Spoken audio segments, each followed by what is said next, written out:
Hallelujah.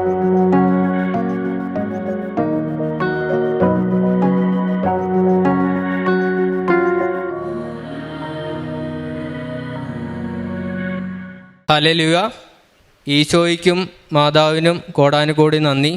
എൻ്റെ പേര് വിഷ്ണു. ഞാൻ കോതമംഗലത്തു നിന്ന് വരുന്നു. ഞാനിവിടെ വരാനുണ്ടായ സാഹചര്യം, ഞാൻ ഇന്ത്യൻ ആർമിയിൽ 14 വർഷമായി ജോലി ചെയ്ത് വരികയായിരുന്നു. അപ്പോൾ എനിക്ക് അതിലൊരു നല്ല പോസ്റ്റിലേക്ക് കയറി നന്നോളം ജോലി ചെയ്യണം, അങ്ങനെയൊക്കെ ഒത്തിരി സ്വപ്നത്തോടു കൂടിയാണ് ഞാൻ ആർമിയിൽ കയറിയത്. പക്ഷെ എനിക്ക് ആ പോസ്റ്റ് അത്രയും നാളായിട്ട് എനിക്ക് കിട്ടിയില്ല. പിന്നെ എനിക്കൊരു ഭയങ്കര ബുദ്ധിമുട്ടായിപ്പോയി. പിന്നെ ഒരു സർവീസ് ചെയ്യാനും എനിക്ക് ഒന്നുമില്ലാത്തൊരു അവസ്ഥയായിരുന്നു. എനിക്ക് സാലറിയിലാണെങ്കിലും എനിക്കൊരു ഉയർച്ച ഉണ്ടായില്ല, അത് കിട്ടാത്തതുകൊണ്ട്. അപ്പോൾ ഞാൻ അങ്ങനെ ഒരു ബുദ്ധിമുട്ടിലൊക്കെ നാട്ടിലിങ്ങനെ നടക്കുമ്പോഴാണ്, അപ്പോൾ ഇഷ്ടംപോലെ കടങ്ങളും ഉണ്ട്. അപ്പോൾ ഞാൻ അങ്ങനെ നാട്ടിൽ നടക്കുമ്പോഴാണ് എൻ്റെ ഒരു സുഹൃത്ത് എന്നെ ഞാൻ പരിചയപ്പെടണേ. അപ്പോൾ ആ സുഹൃത്ത് എന്നോട് ചോദിച്ചു, എനിക്ക് ഒരു എക്സാം ഉണ്ട്, എനിക്കൊരു പള്ളിയിലൊന്ന് പോകണമായിരുന്നു, അത് ആലപ്പുഴയുള്ളൊരു പള്ളിയാണ്, അപ്പോൾ എൻ്റെ കൂടെ ഒന്ന് വരാമെന്ന് ചോദിച്ചു. അപ്പോൾ എനിക്ക് അത്രയും നാൾ ഞാൻ അമ്പലത്തിലൊന്നും പോകണില്ല. അപ്പോൾ ഇങ്ങനെ എൻ്റെ ഒരു കാര്യങ്ങൾ നടക്കാത്തതുകൊണ്ട് ഞാൻ അമ്പലത്തിലും പോകണില്ല, പ്രാർത്ഥിക്കൊന്നും വേണ്ട, അങ്ങനെ ചിന്താഗതി നടക്കുമായിരുന്നു. അപ്പോൾ ഈ സുഹൃത്തിനെ എനിക്കെന്തോ നല്ലോണം എനിക്കങ്ങ് ഇഷ്ടമായി. നല്ലൊരു സഹകരണമായിരുന്നു ഈ സുഹൃത്തായിട്ട്. അദ്ദേഹം ആ സുഹൃത്ത് കൂടെ ഇല്ല, അതുകൊണ്ട് ഞാൻ പേര് വെളിപ്പെടുത്തണം, പിന്നെ ഒരു ദിവസം ഞാൻ സാക്ഷ്യം പറയും. അപ്പോൾ അങ്ങനെ ആ സുഹൃത്തിൻ്റെ കൂടെ ഞാനിവിടെ പള്ളിയിൽ വന്ന് ഞാനിവിടെ മുട്ടുകുത്തി ഞാനും പ്രാർത്ഥിക്കുന്നുണ്ട്. അപ്പോൾ എല്ലാവരും ഇതുപോലെ തന്നെ മൈക്കെടുത്ത് ഇവിടെ പല സാക്ഷ്യങ്ങളും പറയുന്നുണ്ട്. പക്ഷെ എനിക്ക് അന്നേരം എന്താണെന്നൊന്നും മനസ്സിലായി. കൃപാസനം എന്നുള്ള ബോർഡ് പോലും ഞാൻ വായിച്ചിട്ടില്ലെന്ന്. അപ്പോൾ ഞാനിവിടെ വന്ന് ജസ്റ്റ് പ്രാർത്ഥിച്ച വണ്ടിയെടുത്ത് ഞങ്ങൾ രണ്ടുപേരും പോയി. തിരിച്ച് ഞാൻ ലീവ് കഴിഞ്ഞ് യൂണിറ്റിലോട്ട് പോയി. യൂണിറ്റിൽ ചെന്ന് ഞാനിങ്ങനെ ഇരിക്കുമ്പോൾ എനിക്ക് ഈ യൂട്യൂബിലെ സാക്ഷ്യങ്ങൾ എനിക്ക് വാട്സപ്പ് ത്രൂ എനിക്ക് ഇട്ട് തരുവാണ്. ഈ സാക്ഷ്യങ്ങൾ കേട്ടപ്പോൾ എനിക്കങ്ങ് വല്ലാത്ത സങ്കടമായി. എനിക്കിപ്പോൾ എത്രയും പെട്ടെന്ന് മാതാവിൻ്റെ അടുത്ത് വന്നെന്നും ഉടമ്പടി എടുക്കണം എന്നൊക്കെ എനിക്ക് വലുതായൊരു ആഗ്രഹം എനിക്ക് തോന്നി. അപ്പോൾ ലീവ് കഴിഞ്ഞ് പോയാൽ നമുക്കൊരു ഇത്ര മാസങ്ങൾ കഴിയാണ്ട് നമുക്ക് ലീവ് തരത്തില്ല വീണ്ടും. അപ്പോൾ ഞാൻ മാതാവിൻ്റെ അടുത്ത് വന്നൊരു നോയമ്പെടുത്തു. ഞാൻ വന്ന് ഉടമ്പടി എടുക്കുന്നവരെ ഞാൻ ഇറച്ചി മീനും കഴിക്കില്ല. അതുപോലെ തന്നെ ഞാൻ നാട്ടിൽ വന്നാൽ എനിക്ക് പെട്ടെന്ന് ലീവ് മേടിച്ചു ഞാൻ മാതാവിനെ കോതമംഗലത്ത്, അതായത് 80 കിലോമീറ്ററിന് മേളിൽ ദൂരമുണ്ട്, ഞാൻ കോതമംഗലത്ത് നിന്ന് മാതാവിനെ നടന്ന് വന്ന് ഞാൻ ഉടമ്പടി എടുക്കും. അപ്പോൾ മാതാവ് എനിക്ക് അതിനായിട്ട് ലീവ് എനിക്ക് മേടിച്ചെന്നു പറഞ്ഞു. ഇത് പറഞ്ഞു കഴിഞ്ഞ് ഒരു മാസമായില്ല, അതിനു മുമ്പ് എനിക്ക് അടുത്ത മാസത്തേക്ക് ലീവ് സാങ്ഷൻ ആവുകയാണ്. അങ്ങനെ ഞാൻ അപ്പോൾ വഴിയിൽ കുറേ പ്രശ്നങ്ങളുണ്ട്. ടിക്കറ്റ് എടുക്കുമ്പോൾ കാശ്മീരിലാണ് ഞാൻ അന്നേരം. കാശ്മീരിൽ അപ്പോൾ വരുമ്പോൾ ഫ്ലൈറ്റ് ത്രൂ വേണം നമുക്ക് വരാൻ. അപ്പോൾ അന്ന് മന്തിൻ്റെ ആയതുകൊണ്ട് പൈസയ്ക്ക് ഇച്ചിരി ബുദ്ധിമുട്ടൊക്കെ ഉണ്ടായിരുന്നു. അപ്പോൾ അങ്ങനെ ഫ്രണ്ട് വഴി, അപ്പോൾ അതെല്ലാം മാതാവ് വഴി ഒരുക്കി തരണം. പൈസ തന്നു, ടിക്കറ്റ് എടുപ്പിച്ച് തന്നു. ഞാനിവിടെ വന്നു. ഞാൻ എൻ്റെ കോതമംഗലത്തു നിന്ന് നടക്കുവാണ്. കോതമംഗലത്ത് നിന്ന് നടക്കുമ്പോൾ ഞാൻ നല്ല ദൂരമുണ്ട്. അപ്പോൾ ഞാൻ ആർമിയിലൊക്കെ പല ട്രെയിനിങ്ങും കാര്യങ്ങളൊക്കെ ചെയ്യുന്നുണ്ട്. പക്ഷേ അതിലൊക്കെ എനിക്ക് കാലിനൊക്കെ വേദന എടുത്ത് തുടങ്ങി. പക്ഷേ ഞാൻ ഈ പ്രത്യക്ഷ പ്രാർത്ഥനയും അതുപോലെ സർവശക്തനായ പിതാവ് വിശ്വാസ പ്രമാണവും സർവശക്തനായ പിതാവ് ഇതെല്ലാം ചൊല്ലി ഞാൻ പ്രാർത്ഥിച്ചാണ് നടക്കണേ. അത് നടന്ന് എനിക്ക് രാത്രിയൊക്കെ എനിക്ക് ഉറക്കം വരുന്നുണ്ട്. നടക്കുമ്പോൾ വരെ എനിക്ക് ഉറങ്ങിപ്പോണ്ട്. പക്ഷെ ഞാനിങ്ങനെ ഉറങ്ങിപ്പോയാലും ഞാൻ ഇടയ്ക്ക് ഞാൻ കണ്ണു തുറക്കുമ്പോൾ ഞാൻ വലിയൊരു കുഴിയുടെ മുന്നേ എന്നെ ആരോ പിടിച്ചു നിർത്തിയാലൊക്കെ എനിക്ക് അനുഭവം ഉണ്ടായിട്ടുണ്ട്. അപ്പോൾ അന്ന് എനിക്ക് മനസ്സിലായി അമ്മ എന്നെ ഇവിടെ കൊണ്ടുവരുന്ന അമ്മയാണ്, മാതാവാണ് എന്നെ ഇവിടെ കൊണ്ടുവരുന്നത്. ഞാൻ വന്ന് ഉടമ്പടി എടുത്ത് വീണ്ടും ലീവ് കഴിഞ്ഞ് തിരിച്ചു പോയി. ഞാൻ എല്ലാ കാര്യങ്ങളും പാലിക്കുന്നുണ്ട് കൃത്യമായിട്ട്. എല്ലാം പാലിച്ചാണ് ഞാൻ ഉടമ്പടിയിലൂടെ നടന്നത്. എനിക്ക് രാവിലെ ഇവിടെ പറഞ്ഞ കാര്യങ്ങൾ എത്രയും ചെയ്യും. അപ്പോൾ എത്ര ദിവസം പ്രാർത്ഥനയൊന്നും ഇല്ലാണ്ടിരുന്ന ഞാൻ പെട്ടെന്ന് ബൈബിൾ വായന, പ്രാർത്ഥന, ഇതിലേക്ക് എല്ലാം ഇൻവോൾവ് ആവുകയാണ്. അതൊക്കെ മാതാവിൻ്റെയും കർത്താവിൻ്റെയും ഇടപെടലാണ് അതിൻ്റെ അകത്ത്. അപ്പോൾ ഞാനെൻ്റെ ലീവ് കഴിഞ്ഞു തിരിച്ചു പോയി. എന്നിട്ടും എൻ്റെ കാര്യങ്ങളൊന്നും അങ്ങോട്ട് നീങ്ങുന്നില്ല. ഇപ്പോൾ എൻ്റെ കടങ്ങൾ ഇഷ്ടം പോലെ ഉണ്ട്. അപ്പോൾ ആ കാര്യങ്ങൾ നടന്നിട്ടില്ല. വേറെ എങ്ങോട്ടേയും ജോലിക്ക് വെക്കണം, വേറെ പോസ്റ്റിംഗ് കിട്ടുമോ. അപ്പോൾ ഞാൻ ഇങ്ങനെ എനിക്ക് വിദേശത്തൊരു ജോലിക്ക് വേണ്ടി ചെയ്യണമെന്നുണ്ടായിരുന്നു. പക്ഷേ അത് സാധ്യമല്ല. പട്ടാളത്തിൽ കയറി ആ ഒരു പീരീഡ് കഴിയാണ്ട് അവർ ഇറക്കി വിടത്തില്ല. അപ്പോൾ ഞാനിങ്ങനെ മാതാവിൻ്റെ അടുത്ത് ഇങ്ങനെ നിയോഗത്തിൽ സമർപ്പിച്ചിട്ടുണ്ടായിരുന്നു, എനിക്ക് വിദേശത്തൊരു ജോലി ശരിയാക്കി തരണം. ഞാനങ്ങനെ പ്രാർത്ഥിച്ചുകൊണ്ടിരുന്നു. പിന്നെ നാട്ടിൽ വരുമ്പോഴാണെങ്കിലും ഞാൻ പത്രം കൊടുക്കാനൊക്കെ ആയിട്ട് പോവും. അതുപോലെ ഇവിടെ വീണ്ടും വന്ന് അടുത്ത ലീവിന് വന്നപ്പോൾ എൻ്റെ കാര്യങ്ങളൊന്നും നടന്നിട്ടില്ല. അപ്പോൾ ഞാൻ ഭയങ്കര ബുദ്ധിമുട്ടിലാണ് വന്നേ. അപ്പോൾ ഞാൻ മാതാവ് ഈ പ്രാവശ്യം എൻ്റെ കൂടെ വരണം, എന്തായാലും എൻ്റെ കൂടെ വന്നെന്ന് പറഞ്ഞ് ഇപ്പോൾ എനിക്ക് പത്രം കൊടുക്കാൻ പറ്റാറില്ല ആർമിയിലായതുകൊണ്ട്. ഞാനന്ന് ബാഗ് നിറച്ച് ഞങ്ങളുടെ ഒരു ബാഗ് ഉണ്ട്, അത് ബാഗ് നിറച്ച് ഞാൻ പത്രം ഒരു 100-150 പത്രം ഉണ്ടായിരുന്നു. ആ പത്രം മേടിച്ച് ഞാൻ നടന്നു, കോതമംഗലം വരെ തിരിച്ച് നടന്നു ഞാൻ. അത് മാതാവിൻ്റെ കാര്യത്തിൽ ഇടപെടണം. അപ്പോൾ എനിക്കപ്പോൾ അമ്മയ്ക്ക് കൊടുക്കാൻ അതേ ഉള്ളൂ, എനിക്കറിയാവുന്ന കാര്യങ്ങളിലൂടെയാണ് ഞാൻ ചെയ്യണത്. അപ്പോൾ ഞാനിങ്ങനെ ഉടമ്പടി എടുത്ത് ഞാൻ പത്രം കൊടുത്ത് ഞാൻ കോതമംഗലം വരെ പത്രം കൊടുത്ത് നടന്നു. അതുപോലെ തന്നെ ഞാൻ അവിടെ ചെന്ന് എൻ്റെ ബാക്കി ചെയ്യാൻ പറ്റാണ്ടിരുന്ന കാര്യങ്ങളൊക്കെ ഞാൻ ചെയ്യാൻ നോക്കുവാണ് ലീവിൽ. ഞാൻ ചെയ്തു. എനിക്ക് മറ്റേ ഓർഫണേജിലും ഒക്കെ പോയി ഞാൻ അപ്പച്ചന്മാരെ കുളിപ്പിക്കാനും അങ്ങനെ അവർക്ക് ഷേവ് ചെയ്ത് കൊടുക്കാനൊക്കെ ആയിട്ട് അവിടെ ഞാൻ അടുത്ത് ഓർഫണേജിലൊക്കെ പോകാറുണ്ട്. അവിടെ ചെല്ലുമ്പോൾ സിസ്റ്റേഴ്സ് തന്നെ ചോദിക്കും, നീ ഈ 20 ദിവസത്തെ ലീവിനെ കൊന്നിട്ട് എന്തിനാണ് ഇവിടെ വന്നെ, നീ ചെയ്യണത് വലിയ കാര്യങ്ങളല്ലേ. പക്ഷേ എനിക്കത് ചെയ്യണമെന്ന് വലിയ ആഗ്രഹമാണ്. എനിക്ക് മാതാവിനും ഈശോയ്ക്കും വേണ്ടി എന്നെ അത് ചെയ്യാൻ പറ്റുന്നത് അത് ആ ലീവിൽ എനിക്ക് തുച്ഛമായ സമയമുള്ളൂ. ആ സമയത്ത് ഞാനത് ചെയ്യാനായിട്ട് എനിക്ക് ഭയങ്കര പണ്ട് മുതലേ എനിക്ക് ഹെൽപ്പ് ചെയ്യണമെന്നൊരു ആഗ്രഹം എനിക്ക് പണ്ട് മുതലേ ഉണ്ടായിരുന്നു. ഞാനങ്ങനെ ചെയ്യും. അത് കഴിഞ്ഞിട്ട് ഞാൻ ലീവിന് പോയി. ആ ലീവിന് പോയി എനിക്ക് VRS വേണമെന്ന് പറഞ്ഞ് അപ്ലൈ ചെയ്യുവാണ്. അപ്പോൾ VRS വേണമെന്ന് പറഞ്ഞ് അപ്ലൈ ചെയ്താൽ അത് റിട്ടയർമെൻറ്റ്, വോളണ്ടിയർ റിട്ടയർമെൻറ്റാണ്. അത് വേണമെന്ന് പറഞ്ഞ് ഞാൻ അപ്ലൈ ചെയ്തു. അപ്പോൾ ഇരിക്കുന്ന ഓഫീസേഴ്സ് ഒന്നും സമ്മതിക്കണില്ല. അപ്പോൾ ഞാനെന്നിട്ട് ഇങ്ങനെ കുറേ നേരം മാതാവിനോട് പ്രാർത്ഥിച്ചു. കുറച്ച് ദിവസം കഴിഞ്ഞപ്പോൾ ഈ ഞങ്ങളുടെ ഇൻചാർജ് ഇരുന്ന കേണൽ പുള്ളി സ്ഥലം മാറി പോവുകയാണ്. അതുപോലെ തന്നെ ഇൻചാർജായിട്ട് വന്നൊരു ഓഫീസർ വേറെ നല്ലൊരു ഓഫീസറായിരുന്നു വന്നത്.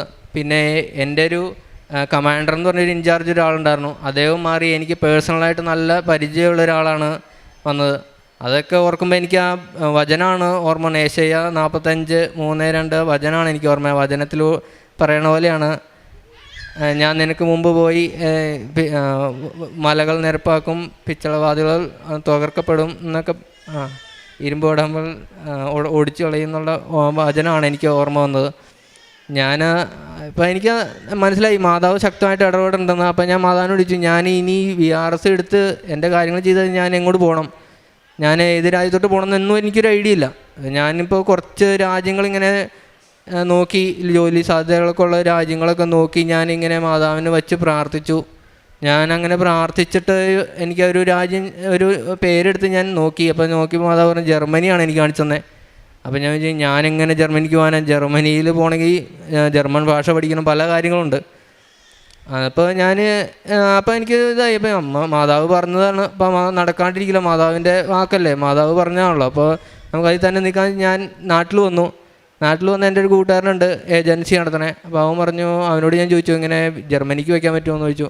അപ്പോൾ അവനും എന്നോട് പറയണേ ജർമ്മനിക്ക് വയ്ക്കാം, ജർമ്മനിക്ക് പല സ്കോപ്പുകളുണ്ട്, അപ്പോൾ അങ്ങനെ വിസ കിട്ടാൻ എളുപ്പമായി ഇപ്പോൾ എന്ന് പറഞ്ഞാൽ അവൻ ജർമ്മനിക്ക് വെച്ചു.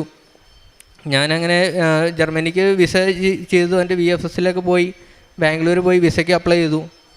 വിസയ്ക്കൊക്കെ അപ്ലൈ ചെയ്യാൻ എനിക്ക് ഡേറ്റ് എടുക്കണമായിരുന്നു ആദ്യമേ. അപ്പോൾ ഡേറ്റ് എന്ത് ചെയ്താൽ കിട്ടുന്നില്ലായിരുന്നു. ഡേറ്റ് കിട്ടില്ലാണ്ടായപ്പോൾ അവനും വിഷമമായി. ഇപ്പോൾ ഈ ജർമ്മനിക്ക് ഡേറ്റ് കിട്ടുന്നില്ല, യുദ്ധമൊക്കെയാണ്, ഡേറ്റ് കിട്ടുന്നില്ല, എന്ത് ചെയ്യുന്ന. അപ്പോൾ അവനും വിഷമം, എന്നോട് പറഞ്ഞു പോവുകയും ചെയ്തു. അത് കഴിഞ്ഞ് ഞാനിവിടെ വന്ന് മാതാവിൻ്റെ അടുത്ത് ഒരു ദിവസം വന്ന് പ്രാർത്ഥിച്ച്, ഞാനിവിടെ വന്ന് മുട്ടുകുത്തി മാതാവിൻ്റെ ഇവിടെ പ്രാർത്ഥിക്കുന്ന സമയത്ത് എൻ്റെ ഫോണ് എൻ്റെ സുഹൃത്തിൻ്റെ കയ്യിലായിരുന്നു തന്നെ. എൻ്റെ ഫോണിലേക്ക് ബെല്ലടിക്കുന്നുണ്ട്, അവൻ്റെ കോളായിരുന്നു. അതായത് ജർമ്മനിക്കുള്ള ഡേറ്റ് ഓപ്പൺ ആയിട്ടുണ്ട്, ഡേറ്റ് എടുക്കണം എന്ന് പറഞ്ഞ് കോൾ വന്നതാണ്. ഞാൻ തിരിച്ച് ഇറങ്ങി ഡേറ്റ് ചോദിച്ചു, എന്നാ ഡേറ്റ് എടുക്കാൻ പറ്റുന്നതെന്ന് ചോദിച്ചു. ഞാൻ പറഞ്ഞു 8-ാം തീയതി, ഏപ്രിൽ 8-ാം തീയതി ഉള്ളൂ. അപ്പോൾ 8-7 ഭയങ്കര പ്രാധാന്യമുള്ള ഡേറ്റാണ്. അപ്പോൾ മാതാവിൻ്റെ ഒരു ബർത്ത്ഡേ ആണെന്ന് 8-ാം തീയതി, ആ ഒരു ഇതാണ്. അപ്പോൾ ഞാൻ 8-ാം തീയതി ഇപ്പോൾ എനിക്ക് മനസ്സിലായി മാതാവ് തന്നെ ഒരു ഡേറ്റാണ്. അങ്ങനെ ഞാൻ ബാംഗ്ലൂർ പോയി, VFSയിലൊക്കെ പോകുമ്പോൾ എനിക്ക് ശക്തമായിട്ട് ഈ ഇതുണ്ട്, പല ദേഷ്യവും അതൊക്കെ വരുന്നുണ്ട്. അപ്പോൾ പിശാച് കയറി കളിക്കണ്ടേ. അപ്പോൾ ഞാൻ പെട്ടെന്ന് ആ വീട്ടിൽ അമ്മയെ കുറിച്ചിരുന്നു, പ്രാർത്ഥിക്കണം, എനിക്ക് നല്ല ദേഷ്യമൊക്കെ ഉണ്ട്, എന്നെ VFSയിലൊന്നും ഇല്ല. അപ്പോൾ ഞാൻ ശരിക്കും കൊന്തയൊക്കെ ചൊല്ലി പ്രാർത്ഥിച്ച് ഞാൻ അവിടെ ഉള്ള പള്ളി കയറി കുർബാനയെ കൂടിയിട്ടാണ് ഞാൻ VFSയിൽ പോയി VFSന് വെച്ചത്. അങ്ങനെ ഞാൻ അവിടെ നിന്ന് VFS അപ്ലൈ ചെയ്തത്. ഞാൻ തിരിച്ച് വീട്ടിൽ വന്ന് ഞാൻ അന്ന് ദിവസം രാത്രി ഒന്നും ഉറങ്ങിയിട്ടുണ്ടായിരുന്നില്ല. അപ്പോൾ ഞാൻ പകൽ കിടന്നുറങ്ങിയപ്പോൾ ഞാനൊരു സ്വപ്നം കാണുവാണ്. ഞാൻ അവിടെ കോതമംഗലത്ത് കുർബാന വിടാനൊക്കെ ആയിട്ട് പോകാറുന്ന പള്ളിയിൽ യേശുക്രിസ്തു ഇങ്ങനെ, അതായത് യേശുക്രിസ്തു ഉയർത്തെഴുന്നേക്കണ ആ ഫോട്ടോയാണ് എനിക്കിങ്ങനെ വന്നുകൊണ്ടിരിക്കുകയാണ്. ഒരു തീഗോളം പോലെ ഇങ്ങനെ ചുറ്റിയിട്ട് അതിൻ്റെ അകത്ത് യേശുക്രിസ്തു ഇങ്ങനെ വന്നുകൊണ്ടിരിക്കുകയാണ്. അത് കഴിഞ്ഞ് ഞാൻ ഇപ്പുറത്തേക്കടെ ആ പള്ളിയുടെ സൈഡിലാണ് നിൽക്കണേ. പള്ളിയുടെ സൈഡിൽ നിൽക്കുമ്പോൾ ജോസഫ് അച്ഛൻ അതിൽ നടന്നു വന്നു. ജോസഫ് അച്ഛൻ്റെ അടുത്ത് ഞാനിങ്ങനെ കാര്യങ്ങളൊക്കെ പറയുന്നുണ്ട്. അച്ഛാ ഞാനിങ്ങനെ വിശക്ക് വെച്ചേക്കാണ്. അപ്പോൾ അച്ഛൻ നീ ജർമ്മനിക്ക് പോകണോ അങ്ങനെയൊക്കെ ചോദിച്ചിങ്ങനെ സംസാരിക്കണൊക്കെ ഉണ്ട്. അപ്പോൾ എനിക്ക് എന്നാ ഒന്നും മനസ്സിലായില്ല. അത് കഴിഞ്ഞ് ഞാനിങ്ങനെ VFSൽ ഇത് വെച്ചു. എന്ത് ചെയ്തിട്ട് എൻ്റെ കുറച്ച് പ്രോബ്ലം വന്നു ഇതിൻ്റെ ഇടയ്ക്ക്. എൻ്റെ ഒരു ഡേറ്റിൻ്റെ സംബന്ധമായ ഡേറ്റ് എടുക്കാനായിട്ടും എൻ്റെ ഒരു സർട്ടിഫിക്കറ്റിൻ്റെ ഒക്കെ ഒരു പ്രോബ്ലം വന്നായിരുന്നു. അതപ്പോൾ ഞാൻ വിചാരിച്ചു അത് ഞങ്ങൾ ക്ലിയർ ചെയ്ത് കൊടുത്തപ്പോൾ അവർ പറഞ്ഞാൽ മെയ് 5-ാം തീയതിക്കുള്ളിലാണ് നടക്കുകയുള്ളൂ എന്നാണ് എൻ്റെ അടുത്ത് പറഞ്ഞത്. അപ്പോൾ ഞാൻ പറഞ്ഞു ഞാൻ മെയ് 7-ാം തീയതി ഇവിടെ വന്ന് സാക്ഷ്യം പറയണം എന്ന് കർത്താവിൻ്റെ അടുത്ത് പറഞ്ഞിട്ടുണ്ടായിരുന്നു. അതുപോലെ തന്നെ അച്ഛൻ പറയാറുണ്ട് എപ്പോഴും സാക്ഷ്യം പറയാത്തവർ ഉടമ്പടിയിൽ നേരെയല്ല, അവരുടെ ഉടമ്പടി ശരിയല്ലാത്തതുകൊണ്ടാണ്. അപ്പോൾ എനിക്കത് ശരിക്കും ചങ്കി കുത്താറുണ്ട് അച്ഛൻ പറയണത്. അച്ഛൻ എൻ്റെ ഉടമ്പടി ഞാൻ അത്രയും തെറ്റിച്ചിട്ടാണല്ലോ മാതാവ് ഇടപെടാത്തത്. അപ്പോൾ അപ്പോൾ ഞാൻ കർത്താവിൻ്റെ അടുത്ത് പറയും ഞാൻ ഇപ്പോൾ കള്ളനാണോ, ഉടമ്പടി കള്ളത്തരം കാണിച്ചുകൊണ്ടാണോ, എനിക്ക് പല പ്രശ്നങ്ങളും വന്നിട്ടുണ്ട്. അപ്പോൾ ഞാൻ ശ്രമിച്ചിട്ടുണ്ട്, മാറ്റാനായിട്ട് പരമാവധി ശ്രമിക്കാറുണ്ട്. ഞാൻ എപ്പോഴും മനസ്താപ പ്രാർത്ഥനയൊക്കെ ചൊല്ലി പ്രാർത്ഥിക്കും. ഇപ്പോൾ എനിക്ക് ദേഷ്യം വന്നിട്ടുണ്ടെങ്കിൽ ദേഷ്യപ്പെട്ടിട്ട് ഞാൻ അന്ന് മനസ്താപ പ്രാർത്ഥനയിലും അത് ഞാൻ മനസ്താപ പ്രാർത്ഥന തന്നെ എനിക്ക് കാണാപ്പാടായി ചൊല്ലി. അത് കഴിഞ്ഞ് ഞാനങ്ങനെ ഇരിക്കുമ്പോഴാണ് അങ്ങനെ അച്ഛൻ്റെ അടുത്ത് പ്രാർത്ഥിച്ചു. അപ്പോൾ ഞാൻ ഇങ്ങനെ ഇരിക്കുമ്പോൾ എനിക്ക് തോന്നി ബാംഗ്ലൂർക്ക് പോകാമെന്ന്. അപ്പോൾ ബാംഗ്ലൂർ ഒരു ജോലിക്ക് ശരിയായിട്ടുണ്ടായിരുന്നു. അപ്പോൾ ഞാൻ അതുവരെ വിസ വരുന്നവരെ ജോലിക്ക് വേണ്ടിയിട്ട് ബാംഗ്ലൂർക്ക് പോകാമെന്ന് ചോദിച്ചു. അങ്ങനെ ബാംഗ്ലൂർക്ക് പോകാമെന്ന് വിചാരിച്ചിരിക്കുമ്പോഴാണ് എനിക്ക് മനസ്സിൽ തോന്നിയത് നമ്മൾ പ്രേക്ഷിതവേല കുറേ ആയിട്ട് എനിക്ക് ഒന്നും ചെയ്യാൻ പറ്റിയിട്ടില്ല. ഞാൻ വിചാരിച്ചു മാതാവിൻ്റെ അടുത്ത് കുറച്ചൊന്ന് ശുശ്രൂഷകൾക്കായിട്ട് വന്ന് നിൽക്കാം എന്നൊക്കെ വിചാരിച്ച് ഞാൻ ഇങ്ങനെ മാതാവിൻ്റെ അടുത്തേക്ക് ഒരു 5 ദിവസം എങ്ങനെയും നിന്നിട്ട് പിന്നെ ബാംഗ്ലൂർക്ക് പോകാമെന്ന് ചോദിക്കുകയാണ്. ഞാൻ 5 ദിവസത്തേക്ക് വന്നാൽ ഞാൻ ഇന്നുവരെ ഇപ്പോഴും ഞാൻ ഇവിടെയാണ് നിൽക്കണേ. എനിക്ക് എൻ്റെ മാതാവ് വീട്ടില്ല. ഞാനിവിടെ വന്ന് കുറേ ധ്യാനവും ഇവിടെ ശുശ്രൂഷകൾക്കൊക്കെ പത്രം മടക്കാനും അങ്ങനെ കുറേ കാര്യങ്ങളൊക്കെ കൂടാൻ പറ്റി. ഇവിടെ വന്ന് നിൽക്കുമ്പോൾ തന്നെ നമുക്ക് ഭയങ്കര മനസ്സിന് ഞാൻ ഭയങ്കര വിഷമിച്ചൊക്കെയായിരുന്നു വന്നേ. പക്ഷെ ഇവിടെ വന്നിട്ട് നമുക്ക് തിരിച്ചു പോകാൻ തോന്നുന്നില്ല. നമുക്ക് ഭയങ്കര സന്തോഷമാണ്. മാതാവ് നമ്മളെ ക്രമീകരിക്കുകയാണ് ഉടമ്പടിയിലെല്ലാ കാര്യങ്ങളും. പിന്നെ ഇവിടെ വന്ന് ദേഷ്യപ്പെടാനോ അങ്ങനെ ഒന്നും തോന്നിയില്ല. എനിക്ക് ഭയങ്കര ഒരു മാറ്റം. ശരിക്കും ഇവിടെ രാവിലെ വൈകിട്ട് കുർബാനയുണ്ട്, കുർബാന ഇടാം കൊന്തയെല്ലാം. അതുപോലെ ഇവിടെ വന്നാണ് ഞാൻ തന്നെ 1000 മണി ജപമാലയൊക്കെ ചൊല്ലിയത്. ഞാനും എൻ്റെ ഇവിടെ തന്നെ മാതാവ് എനിക്ക് വേറൊരു സുഹൃത്തിനെ തന്നു. അത് മാതാവിൻ്റെ ഒരു ഇടപെടലാണ്. അപ്പോൾ ഞാൻ പോകാമെന്ന് വെച്ചാൽ അവൻ പറയടാ നിൽക്ക് എന്ന് പറയും. അപ്പോൾ അത് മാതാവ് എന്നെ ഇവിടെ പിടിച്ചു നിർത്തണതാണ്. അപ്പോൾ അത് കഴിഞ്ഞ് ഞാനിവിടെ വന്ന് പ്രാർത്ഥിച്ചൊക്കെ ഇങ്ങനെ ഇരിക്കുമ്പോൾ അച്ഛൻ ഒരു ദിവസം ധ്യാനത്തിൽ പറയുന്നുണ്ട്. അച്ഛനൊരു വചനം പറയുന്നുണ്ട്. അച്ഛന് ഏറ്റവും ഇഷ്ടപ്പെട്ട വചനം മർക്കോസ് 16:20 പറയുന്നുണ്ട്. അതായത് കർത്താവിൻ്റെ ഇടപെടലും കർത്താവ് നമ്മളോട് സഹകരിക്കുകയും വചനവും സാക്ഷ്യവും നൽകി നമ്മുടെ കൂടെ പ്രവർത്തിക്കുകയും ചെയ്തു എന്നുള്ളൊരു വചനമാണ്. അപ്പം ഞാൻ അങ്ങനെ കർത്താവിനോട് സംസാരിച്ചു. എനിക്കും കർത്താവിനെ മറ്റുള്ളവർക്ക് പകുത്തു നൽകുകയും ചെയ്യണം. അതുപോലെ തന്നെ എനിക്കും പ്രേക്ഷിത പ്രവർത്തനമൊക്കെ ചെയ്യണം. അപ്പോൾ കർത്താവിൻ്റെ സഹകരണം വേണമെന്ന് പറഞ്ഞ് ഞാൻ പ്രാർത്ഥിച്ചു. അങ്ങനെ 2 ദിവസം പ്രാർത്ഥിച്ച് ഞാൻ കുറച്ച് ദിവസം കഴിഞ്ഞപ്പോൾ എനിക്കൊരു വചനം കിട്ടുകയാണ്. അപ്പോസ്തല പ്രവർത്തനം 14:3. അതിൻ്റെ അകത്തും കർത്താവ് പറയണ ഇതാണ്, ഞാൻ അവരോടുകൂടി സഹകരിക്കുകയും അവർക്ക് അനുഗ്രഹവും നൽകുകയും അടയാളങ്ങൾ നൽകുകയും ചെയ്തു എന്ന് പറഞ്ഞൊരു വചനമാണ്.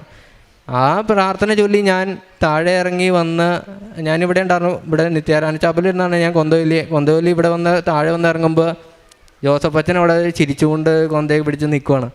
ഞാൻ അച്ഛൻ്റെ അടുത്ത് നിന്ന് ബ്ലെസ്സിങ് മേടിച്ചു. അച്ഛന് കുറച്ച് നേരം എൻ്റെ അടുത്ത് ഇങ്ങനെ തലവെച്ചൊരു ബ്ലെസ്സിങ് മേടിച്ചു. അത് അപ്പോൾ ബൈബിളെടുത്ത് മെസ്സേജ് എടുത്തപ്പോൾ കറക്റ്റ് കർത്താവ് പറയണത് ഞാൻ ചോദിച്ച കാര്യം തന്നെയാണ്. ശരിക്കും കർത്താവ് എഴുതി തന്ന് വായിപ്പിച്ച പോലെ ആയിപ്പോയി എനിക്കത്. എനിക്ക് അന്ന് ഭയങ്കര സന്തോഷമായിരുന്നു. പിന്നെ അച്ഛൻ്റെ അടുത്തൊന്ന് അനുഗ്രഹണം കിട്ടിയപ്പോൾ പറയണ്ട, വല്ലാത്തൊരു സന്തോഷം തോന്നി. അത് കഴിഞ്ഞ് ഞാനിവിടെ നിന്ന് റൂമിൽ പോയി വൈകുന്നേരത്തെ പ്രാർത്ഥന ചൊല്ലുവാണ്. വൈകുന്നേരത്തെ പ്രാർത്ഥന ചൊല്ലിക്കൊണ്ടിരിക്കുമ്പോൾ ഞാൻ കണ്ണടച്ച് ഞാൻ പ്രാർത്ഥിക്കുമ്പോൾ എനിക്കൊരു ഒരു കരിനീല കളർ ഒരു ഇതുപോലെ തോന്നി. അപ്പോൾ ഞാനതിൽ ശ്രദ്ധിച്ച് നോക്കിയപ്പോൾ ഒരു കുരിശ്.